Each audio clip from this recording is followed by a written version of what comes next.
Hello friends, diploma mechanical e learning ચેનલમાં આપનું સ્વાગત છે. આ જે વિડીયો છે એ ડિપ્લોમા મિકેનિકલ ફોર્થ સેમના જે સ્ટુડન્ટ્સ છે એમના માટે છે. સબ્જેક્ટ છે થર્મલ એન્જિનિયરિંગ 1.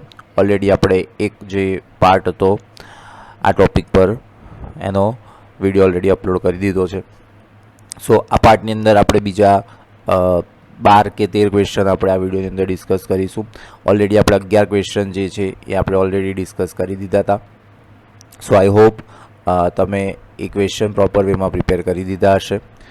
સો આ સિવાય બી આપણે ઓલમોસ્ટ દરેક ચેપ્ટર દરેક સબ્જેક્ટના આ રીતે ક્વેશ્ચન આન્સર અપલોડ કરેલા છે. સો એ બી તમે જોઈ લેજો જો ના જોયા હોય, અને ઇનકેસ કોઈ સબ્જેક્ટના બાકી હશે તો થોડા સમયની અંદર અપલોડ થઈ જશે. ઓકે, સો નેક્સ્ટ ક્વેશ્ચન જોઈએ. 11 સુધી આપણે કમ્પ્લીટ કર્યા હતા. સો પાર્ટ 1 ના જોયો હોય તો ઉપર આઈ બટન પર ક્લિક કરશો, ત્યાં તમને સબ્જેક્ટ વાઇઝ પ્લેલિસ્ટ મળી જશે, અને પ્લેલિસ્ટની અંદર તમને બધું જોવા મળી જશે. વાત કરીએ હવે 12 number, state primary requirement of boiler. બોઇલરની જરૂરિયાત શું છે, બેઝિક નીડ શું છે. Okay, so the water must be contain safely. Okay, પાણી સુરક્ષિત રીતે શું હોવું જોઈએ તો કે સમાવેલ હોવું જોઈએ. બોઇલરમાં શું હોવું જોઈએ, બોઇલરની શું રિક્વાયરમેન્ટ છે તો કે પાણી સુરક્ષિત હોવું જોઈએ, અને the steam must be deliver safely in desire condition. જે વરાળ છે એ ડિઝાયર સ્થિતિમાં સુરક્ષિત રીતે પહોંચાડવી જોઈએ. તો આ શું છે, એની પ્રાઇમરી રિક્વાયરમેન્ટ છે. ઓકે, સો નેક્સ્ટ જોઈએ. State the 4 application of nozzle. નોઝલની એપ્લિકેશન ક્યાં છે તો કે in jet engine to produce thrust, artificial fountain, flow measurement, okay પ્રવાહના માપન માટે, rocket motors to produce thrust, okay, અને jet condenser cooling tower for water spray. તમને ખબર હશે કુલિંગ ટાવરની અંદર વોટર સ્પ્રે થાય છે, તો એની અંદર બી યુઝ થાય છે. એના પછી જોઈએ state the function of condenser. તો કન્ડેન્સરના બે ફંક્શન છે, પ્રાઇમરી ફંક્શન અને સેકન્ડરી ફંક્શન. તો પ્રાઇમરી ફંક્શન શું કહે છે તો કે it decrease the back pressure of the steam prime mover. જે સ્ટીમ પ્રાઇમ મૂવર છે એનું બેક પ્રેશર શું કરે છે, રિડ્યુસ કરે છે. The expansion ratio of steam increase, hence the thermal efficiency of the steam power plant also increase. Okay, જે તમારું એક્સપાન્શન રેશિયો છે એ વધશે, તો એનાથી તમારી ઓવરઓલ એફિશિયન્સીમાં બી શું થાય છે, વધારો થાય છે. The temperature of the exhaust steam decrease, hence power output increase. જે થર્મલ ટેમ્પરેચર છે એક્ઝોસ્ટ સ્ટીમનું એ ડિક્રીઝ થાય છે, અને તેથી પાવર આઉટપુટ શું થાય છે, ઇન્ક્રીઝ થાય છે. તો આ પ્રાઇમરી ફંક્શન થયું.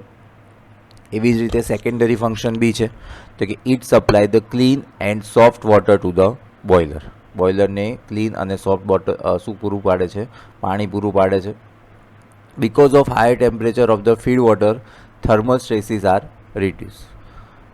જે ફીડ વોટર છે એનું ટેમ્પરેચર કેવું છે, વધી જાય છે, જેથી સ્ટ્રેસીસ છે, થર્મલ સ્ટ્રેસીસ શું થશે, ઓછા થઈ જશે. Okay, it store water has additional storage space is not required. Okay, પાણી સ્ટોર કરવાનું બી કામ કરે છે, જેથી કોઈ એવું એક્સ્ટ્રા સ્ટોરેજની જરૂર પડતી નથી. ઓકે, એના પછી જોઈએ આપણે define free air delivery, clearance volume અને વોલ્યુમેટ્રિક એફિશિયન્સી. તો ભાઈ તમને ચેપ્ટર નંબર આપણે આ જે છે એ 5મું ચેપ્ટર છે, જે એર કમ્પ્રેસર, એની અંદર આ ડિફાઇન આપેલી છે. તો એવું જરૂરી નથી કે 3 ડિફાઇન પૂછાય, તમારે બધી જ જેટલી બી ડિફાઇન આપી છે એ બધી ડિફાઇન તમારે કરવાની રહેશે. ઓકે, તો સૌથી પહેલાં જોઈએ free air delivery. So it is the volume of air deliver to be at mean atmospheric pressure of 101.32 bar and temperature of 15 degrees Celsius is known as free air delivery. Okay, free air delivery.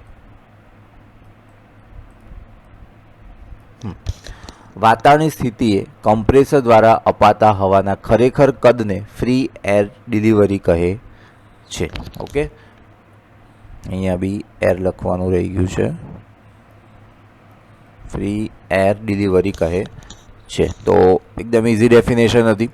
એના પછી જોઈએ clearance volume. તો clearance volume તમને ખબર છે કે જ્યારે piston જે છે એ એના સ્ટોકનો જે ઇનવર્ડ સ્ટોક છે એના એન્ડ સુધી પહોંચ્યો તો ત્યારે જે ઉપર જે જગા રહી ગઈ હોય એને સ્વેપ્ટ વોલ્યુમ કહે છે. So it is the volume of air which remain in the cylinder after the piston has reach the end of its inward stock. બરાબર, તો આ રીતે આપણે સમજો કે આ સિલિન્ડર છે, તો સિલિન્ડરમાં પિસ્ટન છેક સુધી નથી જતું. ઓકે, તો એ જ્યાં એન્ડ થાય છે તો એની વચ્ચે આ જે જગા રહી, ઓકે, એને શું કહેવામાં આવે છે? સ્વેપ્ટ વોલ્યુમ કહેવામાં આવે છે. તો પિસ્ટન તેના ઇનવર્ડ સ્ટોકના અંત સુધી પહોંચ્યા પછી સિલિન્ડરમાં રહેલા વોલ્યુમને શું કહેવામાં આવે છે? Clearance volume. આ શું કરવા રાખવાનું છે એ બી તમારે જોઈ લેવાનું છે કે what is the need of clearance volume.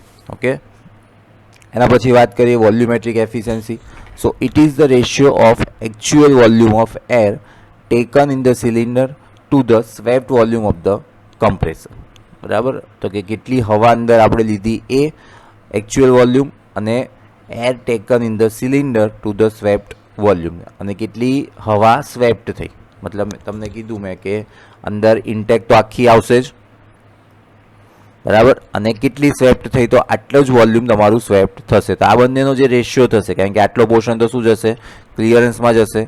તો આ જે રેશિયો આવે એને શું કહેવામાં આવે છે? Volumetric efficiency. તમે એને વર્ડ સમજો શાંતિથી તો તમને ડિફાઇન બી આવડી જશે. Stage 4 advantage of multi stage compressor. Multi stage કમ્પ્રેસરના શું કરવાના છે? તમારે એડવાન્ટેજ લખવાના છે. ઓકે, ફાયદા લખવાના છે. તો આ બી ક્વેશ્ચન ઘણી બધી વાર પૂછાતો હોય છે. By cooling air between the stage a much higher efficiency can be obtain. એટલે મલ્ટી સ્ટેજ છે એટલે એક કરતાં વધારે સ્ટેજ છે, તો દરેક એક સ્ટેજ પતે એટલે આપણે એને શું કરીએ છીએ? કુલિંગ, જે હવા છે એને આપણે ઠંડી કરીએ છીએ. તો એનાથી શું થાય છે? તો કે હાયર એફિશિયન્સી મળે છે. રિડક્શન ઇન સિલિન્ડર વેટ, કારણ કે મલ્ટી સ્ટેજમાં આપણે એને કરીએ છીએ એટલે એક સાથે એને આપણે કમ્પ્રેસ નથી કરતા, તો ઓબ્વિયસ છે ધીરે ધીરે કરીશું તો જે સિલિન્ડર છે એનું વજન બી કેવું થશે? ઓછું થશે. Because of low temperature lubrication oil can retain its property. Multi સ્ટેજમાં તમે કરો છો એટલે ટેમ્પરેચરનો એટલો રાઇઝ બી એક જ કમ્પ્રેશનમાં નહીં જોવા મળે, જેથી લુબ્રિકેશન બી એટલું હીટ થશે, મતલબ એનું ટેમ્પરેચર બી એટલું રાઇઝ થશે નહીં. ઓકે, એના લીધે શું થશે? તો કે લુબ્રિકેશન એની જે પ્રોપર્ટી છે એ એઝ ઇટ ઇઝ જાળવી રાખશે. Size and strength of the cylinder can be adjust depending upon the pressure. Size અને સ્ટ્રેન્થ છે સિલિન્ડરની, જેવું પ્રેશર જોઈતું હશે એના ઉપર આપણે ચેન્જ કરી શકીશું. ઓકે, ગુજરાતીમાં બે જ લખ્યું છે કે સ્ટેજની વચ્ચે હવાને ઠંડક આપીને ઘણી વધારે કાર્યક્ષમતા મેળવી શકાય છે. સિલિન્ડરના વજનમાં ઘટાડો થાય છે. નીચા તાપમાને કારણે લુબ્રિકેશન તેલ તેના ગુણધર્મો જાળવી રાખે છે. દબાણના આધારે સિલિન્ડરનું કદ અને મજબૂતાઈ એડજસ્ટ કરી શકાય છે. એના પછીનો ક્વેશ્ચન છે ફ્રેન્ડ્સ, ઘણો આઈએમપી છે, તમારે 3 માર્ક્સ માટે બી આઈએમપી છે અને 2 માર્ક્સ માટે પણ આઈએમપી છે. તો બે રીતે પૂછાઈ શકે. Define convection and thermal conduction and radiation, અથવા બીજી રીતે પૂછાય તો list the mode of heat transfer and define them with example. Okay, so છઠ્ઠા ચેપ્ટરનો ક્વેશ્ચન છે. આ ક્વેશ્ચન કદાચ 3 માર્ક્સમાં બી પૂછાઈ શકે સીધો, અને આવી રીતે 2 માર્ક્સની અંદર બી પૂછાઈ શકે. તો બંને માટે તમારે પ્રોપર પ્રિપેર કરવો પડશે. તો ફર્સ્ટ જોઈએ આપણે કન્વેક્શન. તો કે heat transfer by convection is define as a transfer of thermal energy between two surface due to relative velocity. આ વર્ડ આવો જોઈએ. ઓકે, બિટવીન ધેમ. સો ગુજરાતીમાં બી જોઈ લઈએ કે પ્રવાહી અને વાયુમાં પરમાણુના જથ્થામાં સ્થળાંતરિત થવાથી ઉષ્મા વિનિમય થવાની પ્રક્રિયાને શું કહે છે? કન્વેક્શન કહે છે. અને શું છે એના એક્ઝામ્પલ છે. ઓકે, તો એક્ઝામ્પલ બી અહીંયા પૂછેલા છે એટલે એક્ઝામ્પલ બી તમારે જોઈ લેવાના. એના પછી જોઈએ કન્ડક્શન.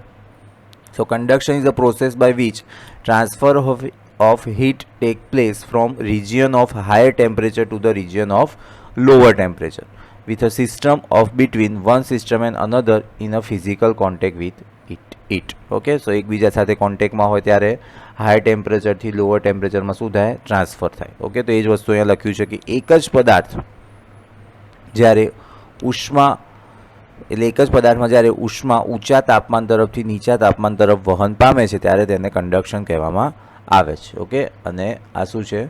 એનું એક્ઝામ્પલ છે. પછી ત્રીજો ફેઝ જે છે, ત્રીજો જે મોડ છે radiation. The type of heat transfer required no medium for propagation. Propagation એટલે ટ્રાન્સફર થવા માટે two bodies at different temperature are separated. Heat transfer between the bodies take place by the thermal radiation. Energy transfer by radiation is an electromagnetic phenomena. Okay, so આની definition થઈ ગઈ. સો example, આપણે જે સન જે છે સૂર્ય એની ગરમી આપણે જે ફીલ કરી શકીએ છીએ એ એનું રેડિયેશનનું એક્ઝામ્પલ છે. સો પદાર્થની બાહ્ય સપાટી ઉપરના પરમાણુના કંપન દ્વારા ઇલેક્ટ્રોનમાંથી જે પદાર્થના નિરપેક્ષ તાપમાન અનુસાર વિદ્યુત ચુંબકીય તરંગોના ઉત્સર્જન થાય છે અને એના દ્વારા જે ઉષ્મા વિનિમય થાય છે એને રેડિયેશન કહેવામાં આવે છે. જો શાંતિથી સમજો, પદાર્થની બાહ્ય સપાટી એટલે સમજો કે એક ઓબ્જેક્ટ છે, એની બાહ્ય સપાટી પર શું હશે તો કે પાર્ટિકલ્સ હશે, એનું વાઇબ્રેશન થાય છે, કંપન થાય છે. ઓકે, તો એમાં શું હશે? ઇલેક્ટ્રોન હશે. તો એ જે ઇલેક્ટ્રોનમાંથી જે પદાર્થનું ટેમ્પરેચર છે તો એ ટેમ્પરેચર અનુસાર એમાંથી શું પ્રોડ્યુસ થાય છે તો કે વિદ્યુત ચુંબકીય તરંગો. અને આના દ્વારા જે ઉષ્મા વિનિમય થાય છે એને શું કહેવામાં આવે છે? રેડિયેશન કહેવામાં આવે છે. ઓકે, આઈ હોપ થોડું સમજીને તમે ડિફાઇન કરશો તો ઇઝી લાગશે. એના પછી જોઈએ list 4 use of thermal insulator. Thermal ઇન્સ્યુલેટરનું યુઝ શું છે? તો આપણને ખબર છે કે ઇન્સ્યુલેટર શું કરે તો કે ટેમ્પરેચર મેન્ટેન રાખે. તો તે રૂમ અને અથવા સપાટીનું તાપમાન સાચવી રાખે છે. It preserve necessary temperature during the process. એ જ તે પ્રક્રિયા દરમિયાન જરૂરી તાપમાન જાળવી રાખે છે. It also prevent surface from corrosion and fire. તે સપાટીને કાટ અથવા આગથી પણ અટકાવે છે. અને ઇટ કંટ્રોલ પોલ્યુશન. તે પ્રદૂષણને બી શું કરે છે? નિયંત્રિત કરે છે. ઓકે, એના પછી જોઈએ 19 number, define pure substance and give at least one example of it. Pure substance, so એવું કહે છે, so it is a single substance with homogeneous molecular structure and invariable chemical composition. એટલે જેમ કે આપણે એક્ઝામ્પલ આપીએ વોટર, તો વોટર તમે પૃથ્વી ઉપર ક્યાંય બી તમે જોશો તો એનું જે સ્ટ્રક્ચર છે એ હોમોજીનિયસ હશે અને એનું મોલેક્યુલર સ્ટ્રક્ચર એટલે કે H2O એ બી બધે સરખું જ હશે. ઓકે, અહીંયા એવી વાત નથી કરતી કે પાણી ગંદુ છે કે ચોખ્ખું છે. અહીંયા પ્યોર સબસ્ટન્સ મીન્સ એનું મોલેક્યુલર કેવું હોવું જોઈએ? સરખું હોવું જોઈએ. તમે ક્યાંય બી જોશો તો મોલેક્યુલર સ્ટ્રક્ચર પાણીનું H2O જ હશે. ઓકે, સો દરેક જગ્યાએ એક સરખી રીતે એકરૂપ અને સંતુલિત રાસાયણિક બંધારણ ધરાવતા દ્રવ્યને પ્યોર સબસ્ટન્સ કહે છે. અને એક્ઝામ્પલ શું આપી દેશો તમે? વોટર. એના પછી જોઈએ give 4 advantage of hyperbolic cooling tower. Hyperbolic cooling ટાવરના શું કરવાના છે? આપણે એક્ઝામ્પલ આપવાના છે. સો જોઈ લે કયા કયા છે તો કે નિગ્લેક્ટિંગ મેન્ટેનન્સ કોસ્ટ. બરાબર, સૌથી પહેલું એ જ છે કે મેન્ટેનન્સ કોસ્ટ એનો ઓછો છે. They are independent of wind velocity. તે વિન્ડ વેલોસિટીથી ઇન્ડિપેન્ડન્ટ છે. They can cope with tremendous water load. જેટલો બી લોડ હશે એની સાથે એ કોપ અપ કરી શકશે એટલે કે મેચ થઈ શકશે. The cooling effect similar two that of mechanical draft tower without mechanical power.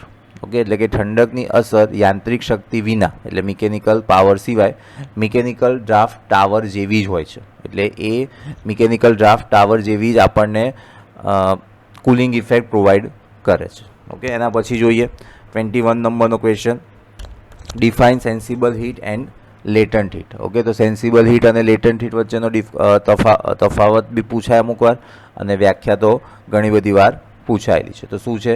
So it is the amount of heat absorb by 1 kg of water when heated at constant pressure from freezing point to the temperature of the formation of steam.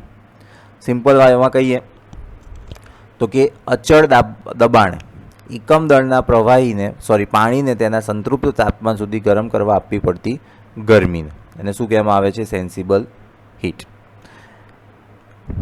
So 1 kg આપણું water છે. Okay, when heated at constant pressure from freezing point to the temperature of formation of steam. હવે આને હું લઈ જઈશ ક્યાં સુધી તો કે સ્ટીમ સુધી.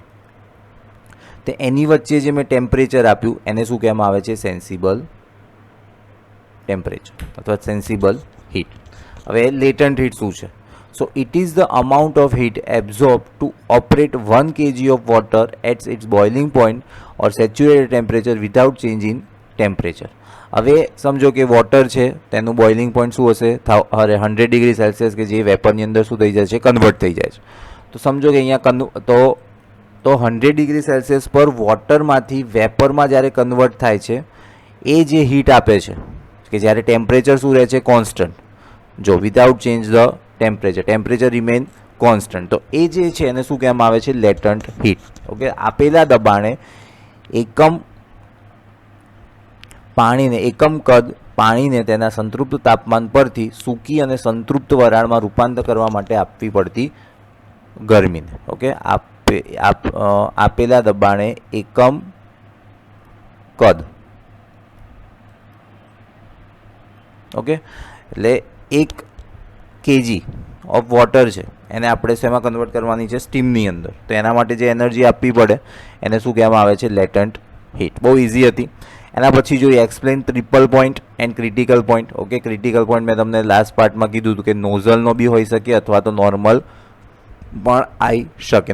નોર્મલ પૂછે તો તમને આવડે અને નોઝલના ફોર્મમાં પૂછે તો તમારે એ રીતે લખવાનું. સો ટ્રિપલ પોઈન્ટ શું છે, તો temperature and pressure at which the three phases of that substance coexist in thermodynamic equilibrium. એટલે એવું ટેમ્પરેચર અને પ્રેશર કે જ્યાં કોઈ બી સબસ્ટન્સના 3 ફેઝ એટલે કે સોલિડ, લિક્વિડ અને ગેસ ઇક્વિલિબ્રિયમ કન્ડિશનમાં હોવા જોઈએ. ઓકે, સો એવું તાપમાન અને દબાણ કે જેના પર તે પદાર્થના 3 સ્વરૂપમાં થર્મોડાયનેમિક સંતુલનમાં એક સાથે રહે છે, તો એને શું કહેવાય, ટ્રિપલ પોઈન્ટ. હવે વાત કરીએ આપણે critical point. So critical point is the condition with the least pressure when the specific size of the liquid form and the gas form of the substance are equal. Okay, એવી condition બરાબર કે જ્યાં specific size of the liquid and gas form બંને કેવા હશે, સરખા હશે. Okay, જો ક્રિટિકલ પોઈન્ટ એટલે લઘુત્તમ દબાણ ધરાવતી પરિસ્થિતિ કે જ્યાં પદાર્થના પ્રવાહી સ્વરૂપ અને વાયુ સ્વરૂપના વિશિષ્ટ કદ કેવા હશે, સરખા હશે. આ વિશિષ્ટ કદ શબ્દ આવો જોઈએ, અહીંયા જો લખ્યું છે સ્પેસિફિક. ઓકે, તો વિશિષ્ટ કદ કેવા હશે, એના સરખા હશે. તો આ વિડીયોની અંદર આપણે આટલા જ પાર્ટ રાખીએ. નેક્સ્ટ જે વિડીયો હશે એની અંદર આપણે બીજા જે ક્વેશ્ચન રહ્યા એ આપણે જોઈશું. સો ત્રીજો પાર્ટ આવે ત્યાં સુધી જે બીજો પાર્ટ છે એના ક્વેશ્ચન આન્સર જરૂરથી સોલ્વ કરી દેજો, જેથી જે આવવાના છે તમને લિંક એની જળવાઈ રહે. અને ચેનલને જરૂરથી સબસ્ક્રાઇબ કરજો, જેથી જે વિડીયોઝ આવવાના છે એનું તમને નોટિફિકેશન મળતું રહે. Thank you for watching this video.